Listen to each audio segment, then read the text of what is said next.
A heartbreaking loss in the world of country music. Singer Naomi Judd of the Grammy-winning mother-daughter duo the Judds has died. Silence, and a note that reportedly blamed her own daughter. Behind the glamour was a woman battling invisible pain, and a family quietly falling apart. What really happened in Naomi's final hours, and what disturbing truths did she take with her? This is the side of the Judd legacy the cameras never showed. Let's discover. America's country music family. She was one of the most recognizable faces in country music. But behind Naomi Judd's bright smile and glittering success was a lifetime of pain that most of her fans never saw. Her death stunned the world, but it was what came after that left people speechless. The autopsy report didn't just confirm what many feared, it revealed things no one expected. How did a country music legend end up alone, covered in scars, with a farewell note that reportedly blamed her own daughter? And why was a woman so beloved by fans battling demons so dark, for so long? To understand what was found in that autopsy report, and why it matters, we have to start with the Judd family itself. Naomi Judd wasn't just famous. She was the matriarch of what many considered to be the first family of modern country music. Her rise to fame wasn't handed to her. Born Diana Ellen Judd in 1946, Naomi worked as a nurse in Nashville before ever setting foot on stage. It was only when she and her daughter Wynonna started singing together that lightning struck. Their voices, Naomi's warmth and Wynonna's power, merged into a sound that felt both timeless and raw. They called themselves the Judds. And almost overnight, they became unstoppable. From the early 1980s through the 1990s, the Judds were everywhere. They released hit after hit: Mama is Crazy, Why Not Me, Grandpa, Tell Me About the Good Old Days. These weren't just chart toppers. They were country anthems, songs that felt personal, songs that told stories people clung to. In a time when country music was changing, the Judds gave it heart. Over the course of their career, they sold over 20 million records, won 5 Grammy Awards, and earned over a dozen #1 singles on the Billboard country charts. To their fans, they were more than performers. Naomi and Wynonna were seen as a symbol of resilience, mother and daughter standing side by side, navigating fame together, lifting each other up. But what the audience didn't see was that this image, this picture-perfect duo, was often held together by force, not peace. Naomi and Wynonna had what you could call a combustible bond. They loved each other deeply, but their relationship was often tense. The pressures of touring, fame, and personal trauma created fractures in their partnership that were kept hidden from the public eye for years.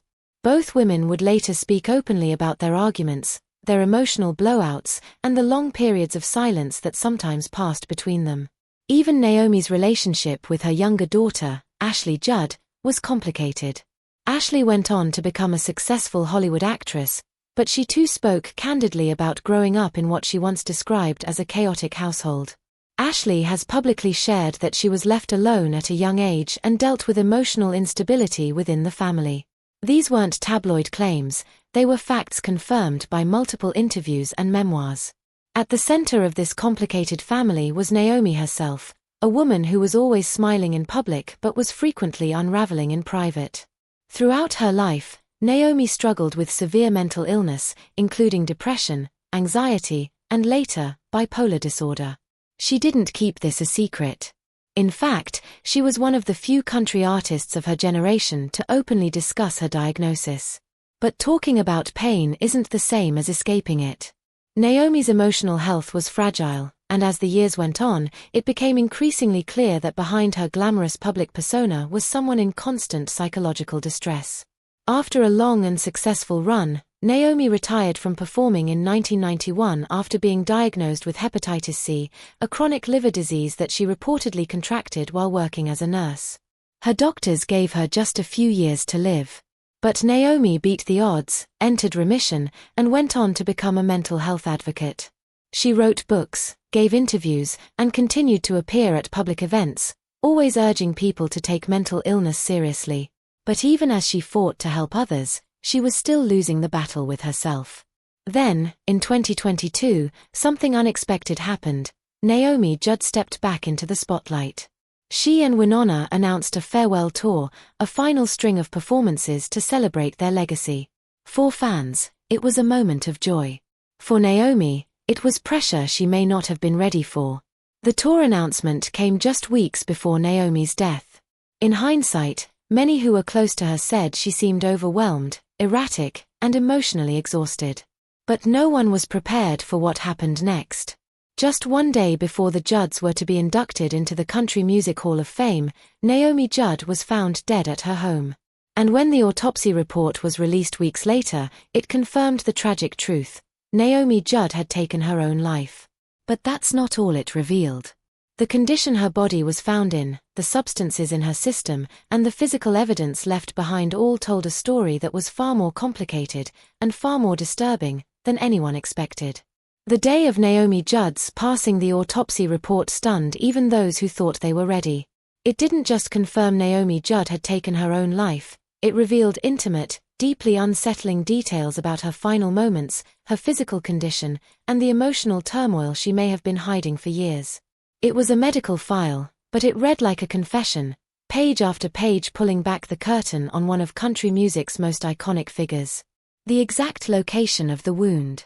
The old surgical scars. The list of substances found in her system. And perhaps most heartbreaking of all, a handwritten note allegedly addressed to her daughter Wynonna, pointing fingers in her final hour. Why would a woman hours away from one of the biggest honors of her life, induction into the Country Music Hall of Fame, make the decision to end everything? According to the official report released by the Nashville Medical Examiner's Office, Naomi Judd was discovered by her family inside her home on April 30, 2022 at precisely 10:57 in the morning. Emergency responders were called immediately, and she was transported to Williamson Medical Center. She was pronounced dead at 12:35 p.m., just hours after being found. The very next day, she was scheduled to be formally inducted into the Hall of Fame alongside Wynonna. The physical details of the report are clinical, but devastating.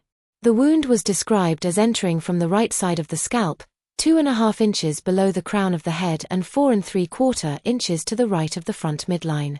It then passed through multiple areas of the brain, specifically the frontal and temporal lobes which govern decision-making and emotion.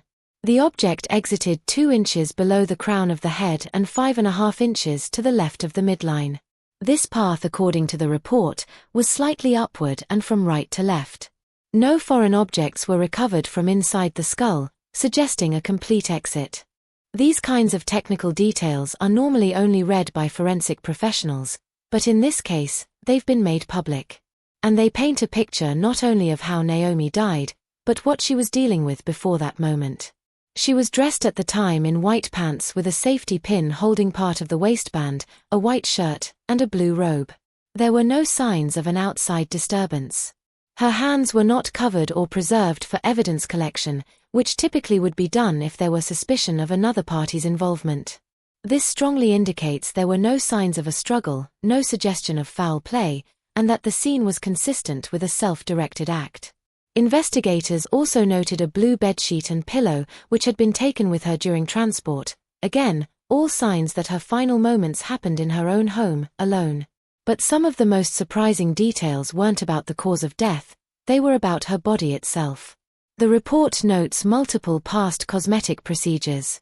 Naomi had a visible linear scar across her scalp, stretching from just above the right ear across the crown and ending near the left temple. This is consistent with a surgical facelift. She had smaller scars around her eyes, suggesting blepharoplasty, an eyelid surgery.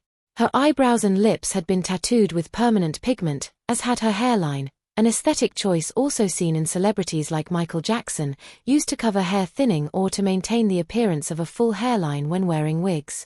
She also had breast implants, as confirmed by both external palpation and internal examination.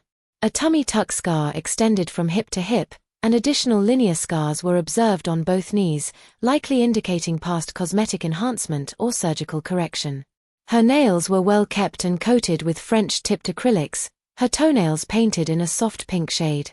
At a glance, it was the body of a performer, meticulously maintained even as she neared her late 70s. But the list of substances found in her system reveals something far more complicated than an obsession with appearance.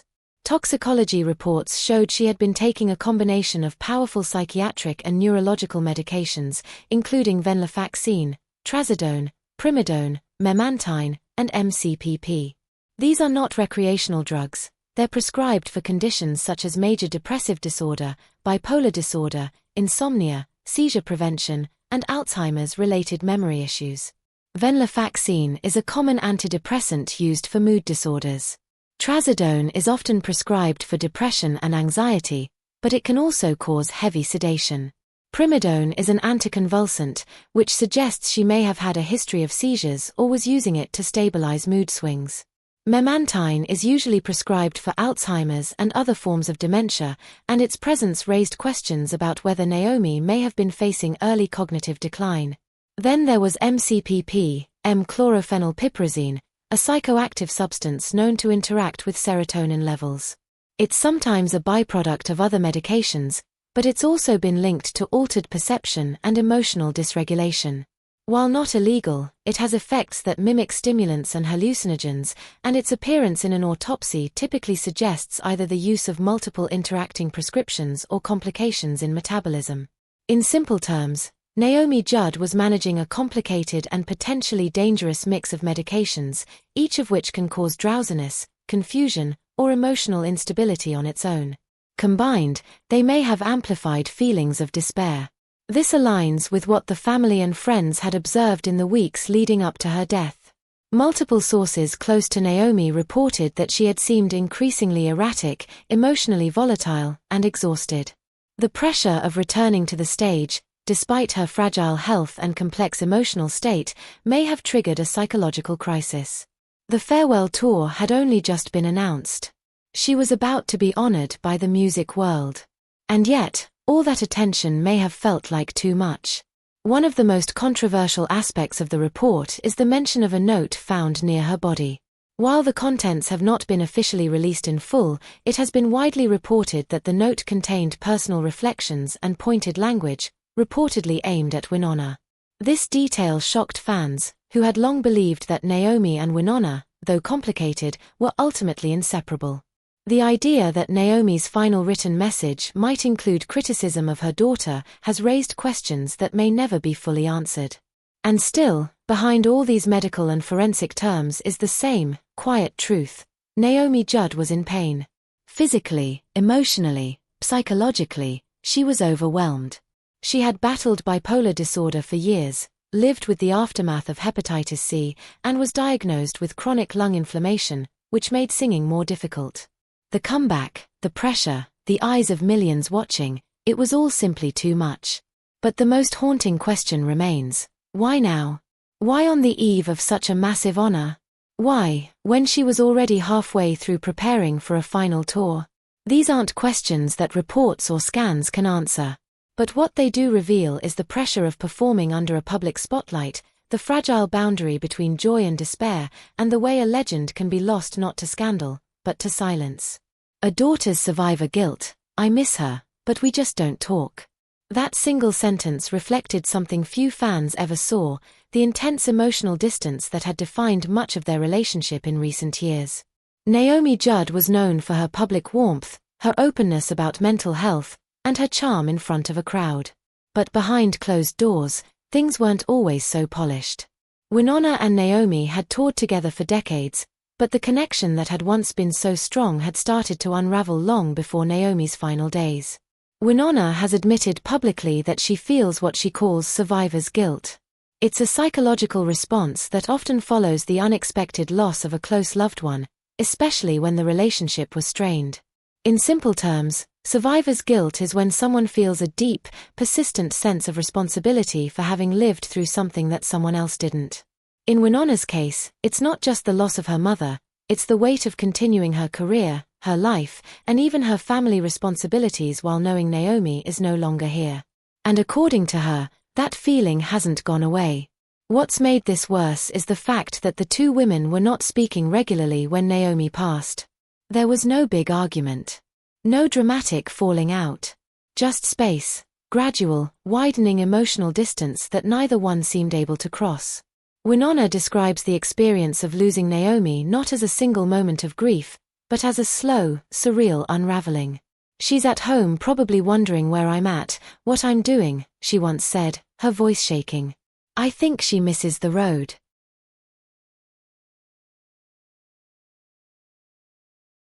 It's a striking statement. Wynonna wasn't just mourning her mother's presence, she was imagining her somewhere else, still emotionally tethered to the stage. According to Wynonna, Naomi loved the attention, the production, the crowds. In fact, she believes her mother needed that spotlight even more than she did. She loves a crowd, Wynonna said, even more than I do. Wynonna, by contrast, has always described herself as introverted, more focused on the music and her family than on public attention. And yet, for years, she stood beside her mother on stage, keeping up the image that everything was fine, even when it wasn't. So why were they emotionally distant at the end?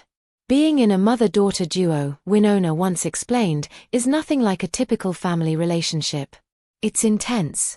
They weren't just family, they were co-workers, roommates, business partners, and performers.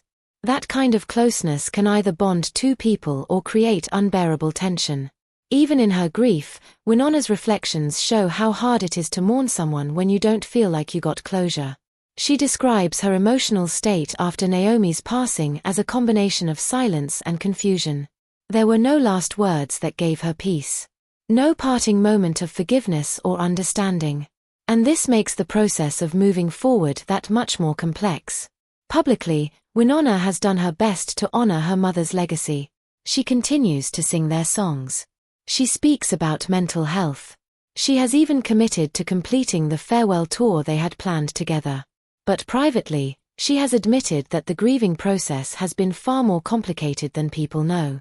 She has said that her emotional isolation since Naomi's death has been profound.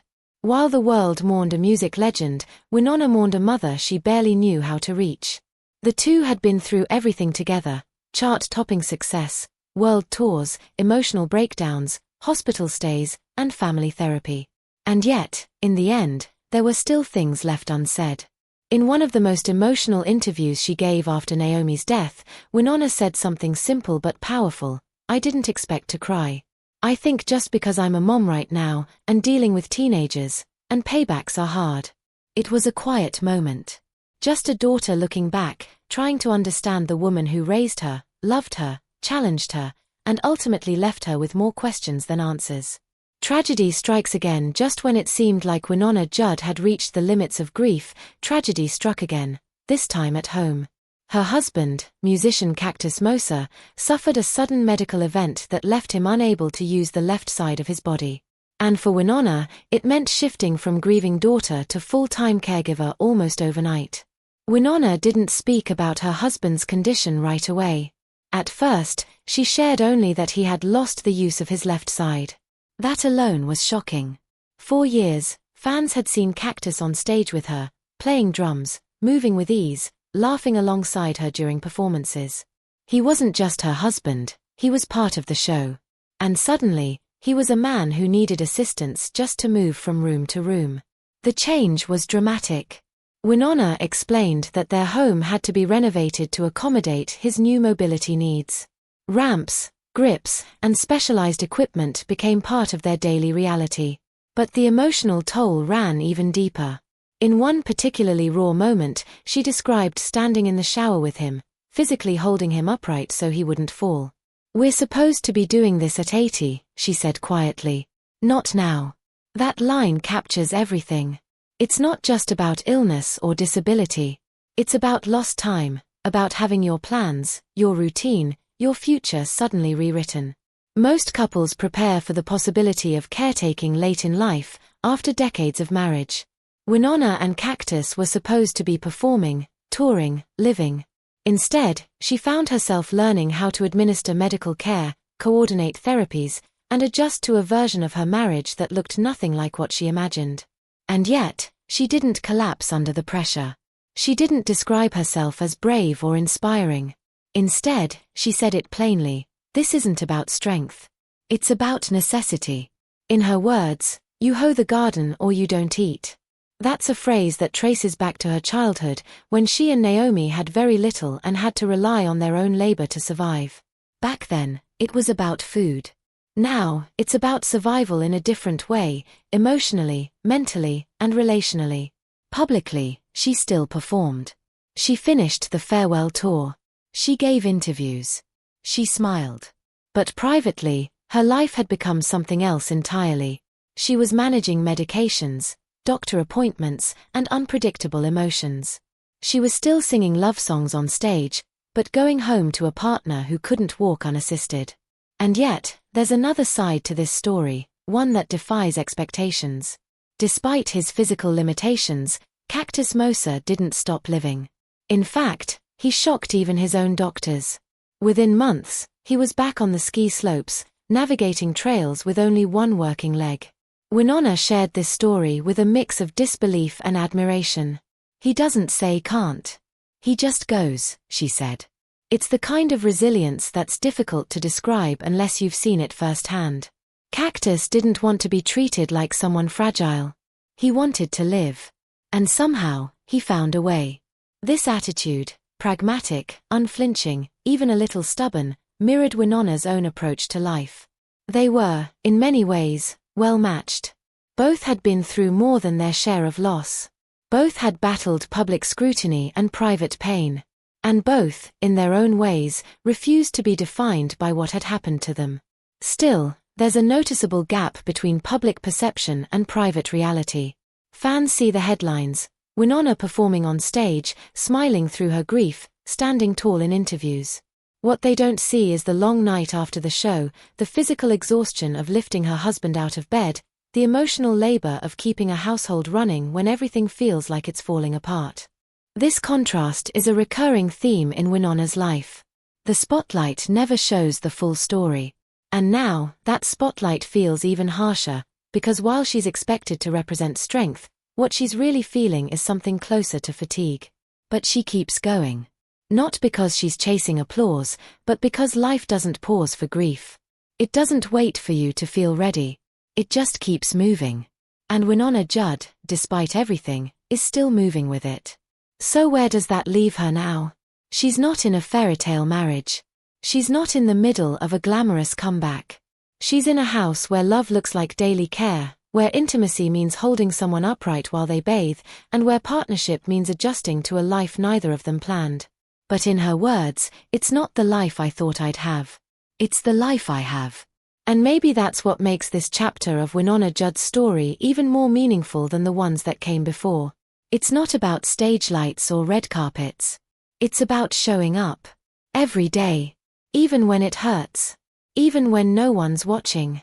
Sister Silence, the rift between Wynonna and Ashley. There's something especially haunting about silence between sisters.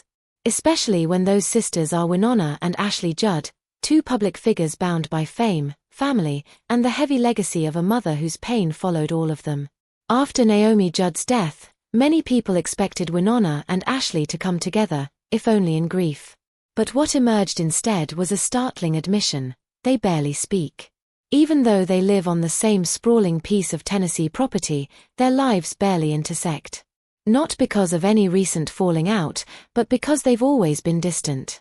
As Wynonna herself put it, the only thing we share is a missing father and a broken mother. What caused such a deep divide between two women who grew up under the same roof? Why does that silence persist, even now, after everything they've lost? According to Wynonna, the separation began early. She was just 18 when she left home to start performing full-time with Naomi. Ashley was 14 at the time, still in high school, still living at home, and still very much in need of support. But Wynonna was no longer in a place to provide it. She was on stage, on the road, under pressure. While Ashley stayed behind in what she would later describe as a chaotic and emotionally unstable environment, Wynonna was swept into a whirlwind of fame that left little time for anything else. Yet even before she left, Wynonna had already been placed into a strange position within the family, part sibling, part caregiver. She has spoken publicly about how, during their childhood, she often had to step in and help raise Ashley. Naomi's struggle with mental illness, financial instability, and single parenthood meant that responsibilities fell unevenly across the family. Wynonna took on more than most teenagers ever should. Ashley even referred to her older sister as Sister Mommy, a phrase that Wynonna has said made her deeply uncomfortable. She didn't want to be Ashley's mother. She wanted to be her sister. But the roles were never clearly defined. And those blurry lines left behind a trail of resentment, misunderstanding, and emotional distance that neither of them ever fully repaired. So what's it like now, as adults, living in such close physical proximity but remaining emotionally worlds apart? Wynonna has said that even though they both reside on the same family-owned land, they have separate homes, separate schedules, and separate lives. She's a mother of two, rooted in a domestic routine, trying to manage the responsibilities of raising teenagers and caring for her husband, who now lives with physical disabilities. Ashley, by contrast, is single, child-free, and continues to travel the world. She has worked as a global humanitarian, actress, and political activist. The differences in their day-to-day lives couldn't be more stark. Wynonna once described it this way: "If she's texting me from Scotland, that's just our life. We don't see each other." It wasn't said with hostility, just resignation. This emotional separation is made more complex by the family history they both carry. One of the most painful truths Wynonna discovered, at age 30, was that the man she thought was her biological father wasn't. This revelation came long after Naomi had kept it a secret, and it understandably shook Wynonna's sense of identity. Ashley, on the other hand, grew up knowing the truth about her father from a much earlier age. That unevenness in family history, the secrets kept from one daughter and shared with another, added yet another layer of emotional imbalance. For Wynonna, it felt like a betrayal. For Ashley, it was simply part of her reality. Even their public statements following Naomi's death reflected this distance. Ashley delivered a carefully worded message about her mother's advocacy work and mental health journey, focusing on her legacy and the importance of destigmatizing depression. Wynonna, by contrast, was visibly shaken, emotional, and inconsistent in interviews, often stopping mid-sentence or reflecting on unfinished thoughts. While Ashley leaned into poise and policy, Wynonna seemed trapped in memory and grief. These different ways of processing pain echoed the emotional wall that had been standing between them for years. And yet, neither one has claimed there was any specific falling out. There was no single argument that tore them apart. The emotional divide between Wynonna and Ashley Judd is more about cumulative weight, years of unmet needs, mismatched expectations, and inherited burdens from a mother who was both beloved and difficult. Naomi Judd's mental health struggles didn't just affect her, they reshaped the entire emotional structure of the family. Both daughters were raised in that environment. Both daughters found ways to survive it. But they did so in entirely different ways. Wynonna has said bluntly, "We are broken. And blessed. But mostly broken." It's an honest, painful line that captures what so many families face, but few say out loud. It's not that there's no love. It's that love sometimes comes with baggage too heavy to carry. And for Wynonna and Ashley, that baggage is still sitting between them, unpacked. When people hear that two sisters, both grieving the same mother, can barely speak to each other, they often assume it's because of bitterness or jealousy. But in the Judd family, it seems more like exhaustion. Both sisters have spent decades navigating fame, trauma, and personal transformation under intense public scrutiny. There may not be active conflict between them, but there's also no clear path to reconnect on.